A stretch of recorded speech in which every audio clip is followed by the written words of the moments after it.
Key West's military presence grew with the construction of Fort Taylor, beginning in 1845, and East and West Martello Towers in 1862. Because of yellow fever outbreaks, the forts were declared unfit for occupation between the months of July and October. 70 miles west of Key West, the Florida Keys trail out into a cluster of 7 islands called the Dry Tortugas. Here, construction began in 1846 on a massive fortress with 600 cannon. Work continued for more than 30 years, but the fort was never completed. The invention of the rifled cannon made this and the other forts obsolete. The walls could no longer, bear the burden of a rifled cannon shell coming in. It would definitely knock a hole in the wall. People believe that the cannons are what was going to control the shipping lanes entering the Gulf of Mexico from the eastern seaboard, where in fact this is the only safe harbor out here in the entire Gulf of Mexico. So it was the fast intercept ships that made this such a strategic spot. Fort Jefferson served as a military prison for Union deserters during the Civil War, and soldiers stationed there felt like prisoners themselves, 70 miles out to sea on America's version of Devil's Island. If God owned both hell and Florida, he'd rent out Florida and stay in hell. Union Soldier, 1863. The most famous prisoner was Dr. Samuel Mudd, who was convicted of conspiracy after setting the leg of President Lincoln's assassin, John Wilkes Booth. During a yellow fever outbreak in 1867, Dr. Mudd bravely treated inmates and soldiers, saving half, and for his efforts was pardoned by President Andrew Johnson. By the time of his release, he was the last remaining inmate.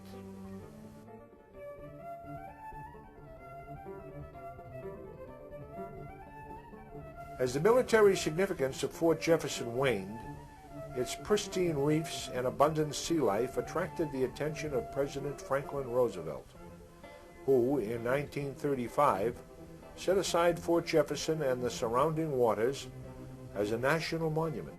Fort Jefferson was a national monument right up to the early 90s, and then after that, basically to get more funding, it was turned into a national park. You can camp out here for up to 2 weeks if you want to stay that long. Usually a couple days is enough, but the nighttime sky out here is just incredible. The stars are so bright, there's absolutely no light out here as far as to interrupt with the atmosphere and stop your vision of seeing the sky just as bright as it can be. They say that it's settling into the sands out here. The little island it's built on, it was not a real good base to build the fort on, but it'll be here 100 years after I'm gone, so it's not settling that fast.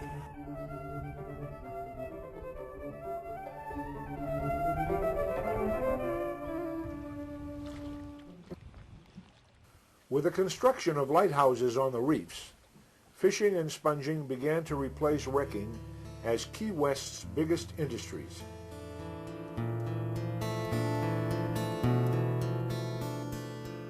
In 1868, the Cuban Revolution began, and many Cubans fled to Key West, some setting up cigar rolling factories. In the course of about 30 years, the population soared from 1,000 or so to 20,000. And well over a third of them were Cuban by 1870. And there were 160 factories, all rolling cigars. At one point, unbelievable though it sounds, 100 million cigars were produced every year right here on this island in the Cuban cigar factories. Most factories provided a reader to keep the rollers entertained. This reader would read stories, magazine stories, historic stories, anything to keep the workers from being so tired. Jose Marti, the great Cuban revolutionary hero, spoke here several times. Money was raised here to buy arms. Invasions were planned from here, and this was quite a hotbed of activity for the Cuban Revolution. And a lot of people called this town Habana del Norte because it was more Cuban than it was American. There is little interest here to hold a tourist. It is a thoroughly Spanish city. there being less than 1,000 English-speaking whites out of 25,000 inhabitants. The population being made up for the most part of Cubans, Spanish-speaking Negroes, and Bahamians. Charles Richard Dodge, 1894. By the turn of the century, several fires and constant labor unrest ended Key West's reign as cigar capital of America. On February 15, 1898, the USS Maine exploded in Havana Harbor. Key West was the Maine's home port, and the sailors on her were considered adopted Key West boys. Many of the dead were buried in the Key West City Cemetery, and a monument constructed in their honor. "Remember the Maine" was the battle cry as the U.S. trounced the Spanish fleet. When Cuba gained its independence, steamers ran on a regular schedule, and many Key West shop owners also had shops in Havana. The city in the middle of the ocean continued to grow, with electric streetcars running in 1899 and 38 licensed saloons by 1907. Life was very different in the other Keys. For decade after decade, the census doesn't show the population going up. The population of Key West steadily grew from 10,000 to 30,000, but the population of the rest of the Keys stayed at 1,000. Even though there was a fairly considerable development of a plantation industry. George and Olivia Atterley, black Bahamians, were some of the first homesteaders. They bought 30 acres of property for $100, and they built a house tucked back in the hammock that is made out of tabby, which is a construction material where they would burn the conch shells and they would get a lime substance out of that and mix that with sand and more shells and water and make a primitive form of concrete. And that house is the oldest house in the Keys outside of Key West.